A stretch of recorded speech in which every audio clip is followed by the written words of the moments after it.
എല്ലാവർക്കും സുഖമാണെന്ന് വിശ്വസിക്കുന്നു. ജനുവരി മാസത്തിൽ വിതരണം ചെയ്യുന്ന റേഷൻ വ്യാപാരികൾ ഭക്ഷ്യമന്ത്രി ജി.ആർ. അനിലുമായി നടത്തിയ ചർച്ച പരാജയപ്പെട്ടതിൻ്റെ അടിസ്ഥാനത്തിൽ 27-ാം തീയതി മുതൽ റേഷൻ വ്യാപാരികൾ അനിശ്ചിതകാല ബന്ദ് നടത്താൻ വേണ്ടി തീരുമാനിച്ചിരിക്കുകയാണ്. അതോടൊപ്പം തന്നെ ഓരോ മാസവും നീല വെള്ള റേഷൻ കാർഡ് ഉടമകളിൽ നിന്നും ഓരോ രൂപ വീതം നികുതി പിരിക്കാനും തീരുമാനിച്ചിട്ടുണ്ട്. ഇത് ഉൾപ്പെടെയുള്ള ഏറ്റവും പുതിയ റേഷൻ അറിയിപ്പുകളാണ് ഈ ഒരു വീഡിയോയിൽ നിങ്ങളുമായി പങ്കുവെക്കുന്നത്.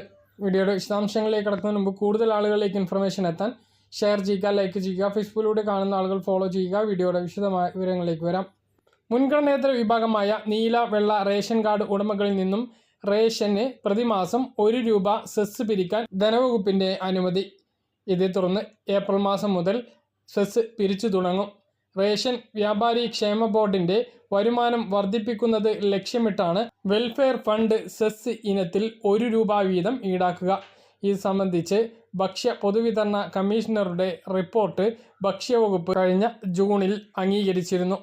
മുഖ്യമന്ത്രിയുടെ അനുമതി ലഭിക്കുന്ന മുറയ്ക്ക് ഏപ്രിൽ 1 മുതൽ സെസ് നടപ്പിലാക്കും. ഇപ്പോൾ 1 വർഷത്തേക്കാണ് സെസ് ഏർപ്പെടുത്തിയിട്ടുള്ളത്.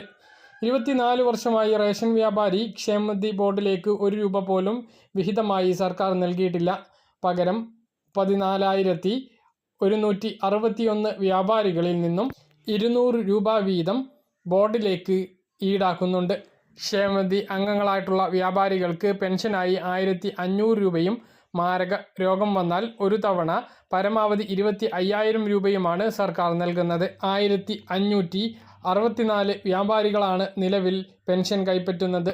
3 മാസം കൂടുന്തോറും പെൻഷൻ നൽകാൻ 80 ലക്ഷം രൂപയാണ് ധനവകുപ്പ് കണ്ടെത്തുന്നത്.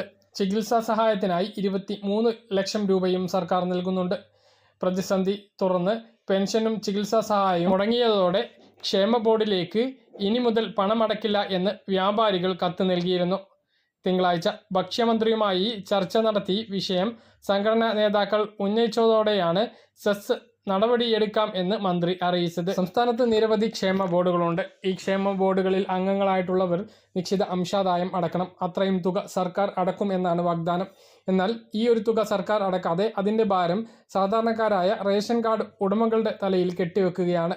നമുക്ക് എല്ലാ ആളുകൾക്കും നീല വെള്ള റേഷൻ കാർഡുള്ളവർക്കെല്ലാം ഓരോ രൂപ അധികം നൽകണം. റേഷൻ കിട്ടിയിട്ട് ഇങ്ങനെ അധികം 1 രൂപ നൽകുകയാണ് എങ്കിൽ തെറ്റില്ല. പക്ഷേ വെള്ള റേഷൻ കാർഡിന് പലപ്പോഴും 2 കിലോ അരിയാണ് മാസം ലഭിക്കാറുള്ളത്. ഈ ഒരു സമയത്താണ് അധികമായി 1 രൂപ കൂടി നമ്മുടെ കയ്യിൽ നിന്നും ഈടാക്കുന്നത്. 1 രൂപ എന്ന് പറഞ്ഞ് നിസ്സാരമാക്കേണ്ട. ഓരോ മാസവും 60 ലക്ഷത്തോളം രൂപയാണ് ഈ ഇനത്തിൽ സർക്കാരിന് ലഭിക്കുക. അടുത്ത അറിയിപ്പ്. വേതന പരിഷ്കരണവുമായി ബന്ധപ്പെട്ട് ഭക്ഷ്യമന്ത്രി ജി.ആർ. അനിലുമായി റേഷൻ വ്യാപാരി സംഘടനകൾ നടത്തിയ ചർച്ച അലസി. തുടർന്ന് ഈ മാസം 27 മുതൽ അനിശ്ചിതകാല സമരത്തിലേക്ക് റേഷൻ കടകൾ അടച്ചിടാൻ റേഷൻ ഡീലേഴ്സ് കോഓർഡിനേഷൻ സംസ്ഥാന സമിതി തീരുമാനിച്ചു.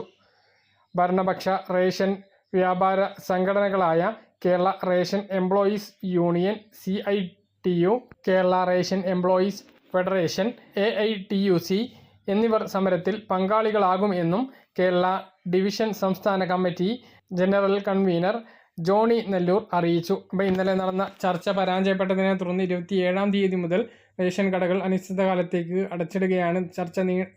സമരം നീണ്ടുപോവുകയാണ് എങ്കിൽ റേഷൻ പിന്നീട് വാങ്ങാത്തവർക്ക് കിട്ടില്ല. അതുകൊണ്ട് തന്നെ ഇനിയുള്ള ദിവസങ്ങളിൽ ശനിയാഴ്ച വരെയുള്ള ദിവസങ്ങളിൽ റേഷൻ കൈപ്പറ്റണമെന്ന് പ്രധാനമായിട്ട് ഓർമ്മിപ്പിക്കുകയാണ്. മനസ്സിലാണെന്ന് ഇതുപോലുള്ള ഇൻഫർമേഷൻ ലഭിക്കാൻ ചാനൽ സബ്സ്ക്രൈബ് ചെയ്യുക, ബെൽ ഐക്കൺ എനേബിൾ ചെയ്ത് വെക്കുക. മറ്റൊരു വീഡിയോ ബൈ.